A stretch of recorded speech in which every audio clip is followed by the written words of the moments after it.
Hello అండి, అందరికీ నమస్కారం. ఈరోజు నేను వినిపించబోయే చందమామ కథ తాజా సరుకు. కథ రచయిత శ్రీ ఉమాదేవి గారు. నేను సునీత. Welcome to Telugu Kathalokam. ఒకనాటి సాయంత్రం వేళ రావిపాలెం కరణం కామయ్య మరికొందరు గ్రామ పెద్దలు రచ్చబండ దగ్గర కూర్చుని పిచ్చాపాటి మాట్లాడుతూ ఉండగా పొరుగురు నుంచి ఒకడు అక్కడికి వచ్చి కామయ్యకు నమస్కరించాడు, ముసిముసి నవ్వులు నవ్వుతూ. కామయ్య వాడిని గుర్తించాడు.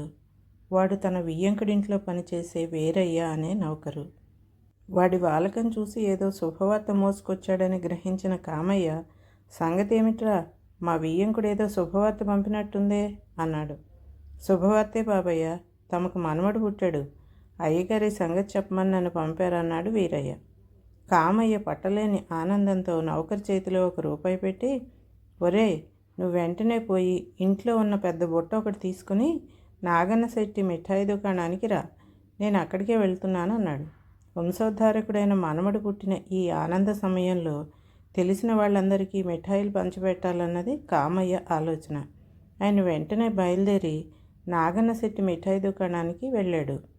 శెట్టి కరణాన్ని అల్లంత దూరాన చూస్తూనే, రండి కరణం గారు, మీరు తరచూ మా దుకాణానికేసి రానే రారు అన్నాడు చిరునవ్వుతో. ఇప్పుడు అవసరం కలిగిందిలే, రకానికి 100 చొప్పున లడ్లు మైసూర్ పాకులు కావాలి, అంతా తాజా సరుగ్గా ఉండాలి, ఉన్నాయా అని అడిగాడు కరణం.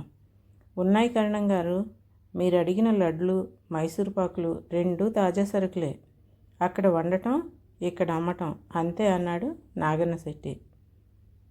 ఆ తర్వాత మిఠాయి ధరతో సంభాషణ మొదలై వాటి తయారీ వగైరా విషయాల పైకి మళ్ళింది.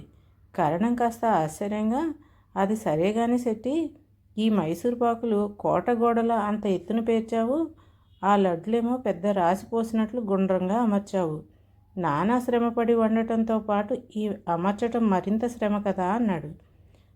శ్రమ అని మెల్లగా అంటారే కరణం గారు, వీటిని వండటానికి పడే శ్రమ కంటే దుకాణంలో కంటికి నదరుగా అమర్చటం 2 ఎక్కువ శ్రమ అనుకోండి అన్నాడు నాగన్న శెట్టి.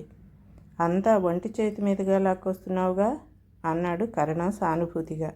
ఏం చేసేది కర్మ కరణం గారు, ఈ లడ్లు మైసూర్ పాకులు అంత పెద్ద మొత్తంలో తయారు చేయటానికి నిండు 2 రాత్రులు పట్టింది. ఈ మైసూర్ పాకాన్ని హెచ్చు తగ్గులు లేకుండా ఒకే ప్రమాణంలో ఉండేలా ముక్కలు కోయటానికి, లడ్లు అందంగా గుండ్రంగా చుట్టడానికి మరొక రాత్రి పట్టిందన్నాడు శెట్టి. అవును కానీ మొదట్లో గ్రహించలేదు, ఇప్పుడు తెలుస్తూనే ఉందిలే అన్నాడు కరణం మిఠాయిలకేసి పరీక్షగా చూస్తూ. ఆ 2 రాత్రులతో నా శ్రమ ముగిసిపోయిందనుకున్నారా కరణం గారు, అదంతా ఒక ఎత్తు అయితే వీటిని ఈ రకంగా అందంగా అమర్చడానికి 3 రాత్రులు శ్రమ పడవలసి వచ్చిందన్నాడు శెట్టి.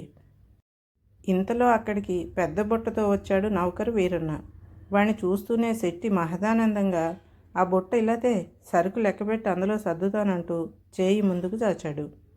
కరణం కూర్చున్న చోటు నుంచి లేస్తూ, వద్దులే శెట్టి, తాజా మిఠాయిలు కొనాలని బయలుదేరాను, వస్తా అంటూ అక్కడి నుంచి కదిలాడు. కరణం కామయ్యతో మాటల్లో పడి తను అసలు విషయం బయటికి అనేశానని అప్పుడే గ్రహించాడు నాగన్న శెట్టి. కథ సమాప్తం.